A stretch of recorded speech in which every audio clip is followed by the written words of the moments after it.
It was just ridiculous. It's not often that you're watching the WNBA or that I'm watching it and I'm like, wow, I've just never seen this. Imagine this. A commissioner intoxicated by control, a furious army of fans finally snapping, and 3 unstoppable players, Caitlin, Sophie, Lexi, locked together as the entire league teeters on the edge of collapse. Today, the WNBA is staring down its most explosive scandal in history. What started with just 2,000 fans declaring a boycott for 2026 has erupted into a wildfire, spreading so fast that Kathy Angelbert stormed out of the league office, her panic palpable. Phones won't stop ringing. Sponsors are screaming for answers. Adam Silver is seething. And the WNBA? It's one wrong move away from total annihilation. As for what Engelbert is alleged to have said to Collier, if she actually suggested Caitlin Clark should be grateful for what she makes off the court, that's preposterous. Did you miss the Iowa years? Clark is the Tiger Woods tide that lifts all boats. And we know this show is proof. The highest rating we have ever had followed one of her games at Iowa. The WNBA has benefited from her presence more than the other way around, even though this year for Caitlin Clark was essentially lost. Brace yourself. The league never wanted this story seen. Right now, you're watching history unravel in real time. The WNBA is imploding before your eyes. Like, subscribe, and drop a comment. Stand with Caitlin, Sophie, and Lexi. IT all ignited when the players' private group chat leaked. Kathy allegedly told Caitlin Clark she had to stop attending outside events, golf, of all things. But the threats didn't stop there. Sophie and Lexi were dragged into the storm too, warned of suspensions, benchings, even whispers of termination. The league's shadow of control had just become dangerously personal. The high tide lifts all boats or whatever, basically.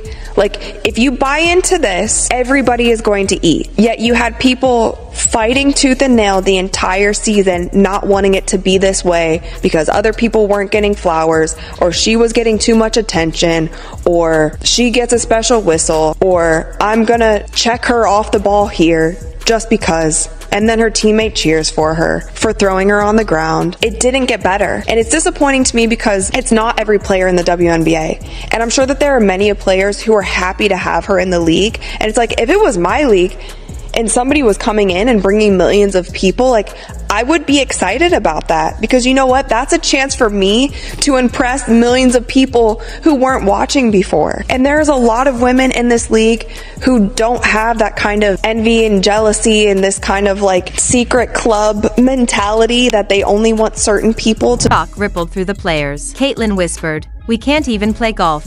We can't even live our lives." The words hit the league like a thunderclap. For the first time, Caitlin Clark, the brightest star the WNBA has ever known, felt trapped, cornered. But Sophie and Lexi wouldn't abandon her. "If they touch you, we walk too," they said, unwavering. 3 sisters, 3 teammates, 3 icons the fans worship, and Kathy? She chose the absolute worst moment to ignite a war. The warning went viral, and the reaction was immediate. One single fan tweet exploded to 1.2 million views. The message was clear: suspend Caitlin, and we suspend the WNBA. Reddit erupted. Instagram ignited. TikTok blew up. But the fans weren't just angry. They were unrelenting, ready to take back what was theirs. Would be holding the players back from saying, yes, we agreed to an extension.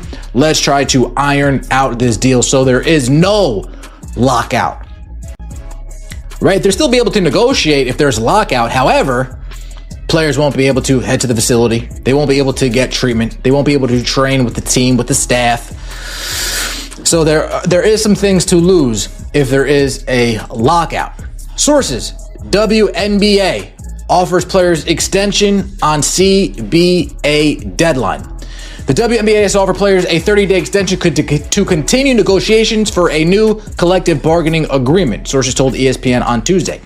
An extension before the current CBA expires Friday would allow both sides more time to. The fans had reached their limit. They remembered the fake fouls, the targeted hits, Caitlin benched for her own protection, threats over nothing more than golf, warnings for simply existing. Then someone hit the nuclear button. 400,000 verified fans joined the boycott, and the numbers were climbing by the second. People didn't just refuse to watch. Entire families stopped supporting. Kids refused to play. Friends refused to attend. This rage wasn't fleeting. It was generational. Within hours, sponsors saw the numbers, and panic set in. They didn't wait. They didn't bargain. Phones rang endlessly to Kathy. "Lose Caitlin, you lose us," one sponsor warned bluntly. Another added, This isn't a league issue. This is a Kathy issue. Emails flooded HQ, hundreds more arrived. Companies pulled money, froze accounts, threatened to walk forever. The WNBA suddenly realized this wasn't a mere scandal. This was a full-blown catastrophe. Raises some sensitivities of rivalries between players.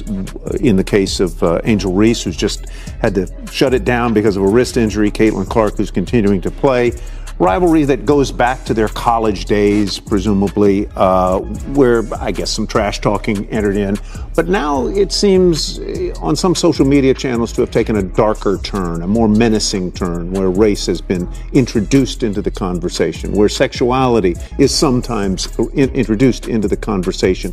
How do you try and stay ahead of that?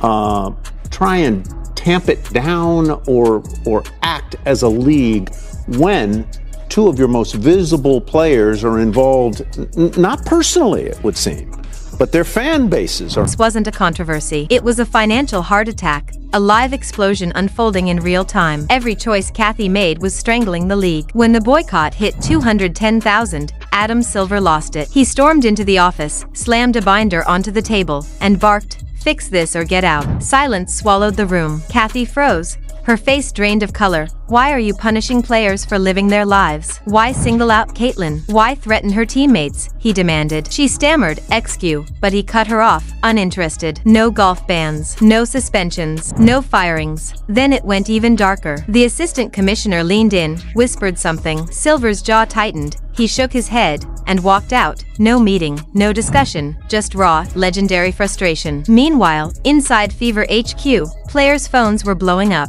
400K boycotts. Caitlin stared at the numbers. Sophie gripped her hand. Lexi pulled them both close. Caitlin whispered, "They're doing this for us. Then we stay strong," Sophie said. Together, Lexi added, across the league, chaos erupted. Phones rang endlessly. Emails flooded in. Sponsors froze. Staffers wept. Executives vanished into hiding. Kathy trembled, realizing she had no plan, no allies, no escape. The truth hit. You cannot fight your fans. You cannot intimidate your stars. And finally, the fans reclaimed their league. By day's end, the boycott estimate surpassed 1 million, families included. Kathy's chair was empty, her office door locked. Silence. The league had lost more than players. It lost credibility, sponsors, money, stability, and faith. All because she threatened Caitlin, Sophie, and Lexi, the three she was supposed to protect. The WNBA didn't just falter today. It lost its soul. If you believe the fans were right, comment Boycott 2026 until justice. If you stand with Caitlin, Sophie, and Lexi, hit like and subscribe, because this storm is far from over.